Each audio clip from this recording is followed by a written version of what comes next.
എടാ ഡെക്കേ, ഇതിനെന്തുകൊണ്ട് ഡെക്കെന്ന് വിളിച്ച ഇപ്പൊ നിങ്ങൾക്ക് മനസ്സിലായി? എല്ലാരുടെ കൂട്ടത്തിലുള്ള പോലെ ഇവനാണ് ഞാളെ കൂട്ടത്തിലെ ഡെക്കെ. ഇവന്റെ റെഡിക്കുള്ള പേരും മറന്നുവല്ലോ. മച്ചാനെ ഇങ്ങോട്ട് വാ.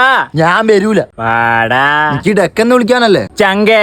ഇന്നെ ഞാൻ ഇനി ഡെക്കെന്ന് വിളിക്കൂല. വിളിച്ചാ ഞാനങ്ങ് പോകും, കേട്ടിക്കോ. ഇന്റെ ഈ മനോഹരമായ മുഖത്തേക്ക് ഞാൻ എങ്ങനെയാടാ ഡെക്കെന്ന് വിളിക്കുക? ഞാൻ ഈ മുഖത്ത് നോക്കിട്ടല്ലോ വിളിക്കുന്നത്. എന്റെ ഇത് ഇങ്ങനെ എന്റെ വായ്പ. എന്റെ ഡെക്കെ.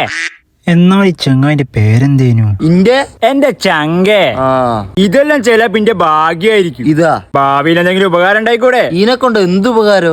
എന്തെങ്കിലും ഉണ്ടാവും എന്റെ ഡെക്കെ. മച്ചാനെ, ഇത് ചെറുതായി പോയി സങ്കടപ്പെടുന്ന കൊറേ ആൾക്കാരുണ്ട്. അയിനി പോലെ അടക്കം ഇനി ഭാഗ്യവാനാ. ഒരുമാതിരി കോണത്തിലെ മോട്ടിവേഷൻ എനക്കിട്ട് ഉണ്ടാക്കണ്ട, എടുക്കോ. ഉള്ള പറഞ്ഞാടാ.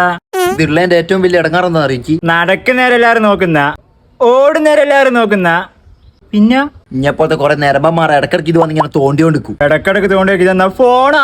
എടാ ഉലോസുണ്ട് പണ്ടല്ല ഇത് ചെറുതേനും. പണ്ടതിന് എല്ലാരും ചെറുതാടോ. മൊത്തം കേക്കടോ. ഓ, പണ്ട് ചെറുതായ എല്ലാരും കൂടി തോണ്ടി തോണ്ടി വലുതാക്കിയിട്ട് എനക്കൊരു പേരും അങ്ങിട്ട് ഡെക്കൻ. എന്റെ ഡെക്ക.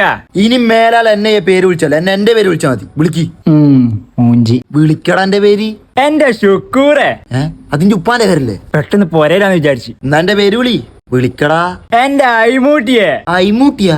മാറിപ്പോയി. എന്റെ അസറപ്പേ. എനിക്ക് എന്റെ പേര് ശരിക്കും അറിയോ? ഓപ്ഷൻ തരുമോ? ഇനി മേലാൽ ഞാൻ എന്തിനെ വിളിക്ക്. ഡെക്കെ പോല.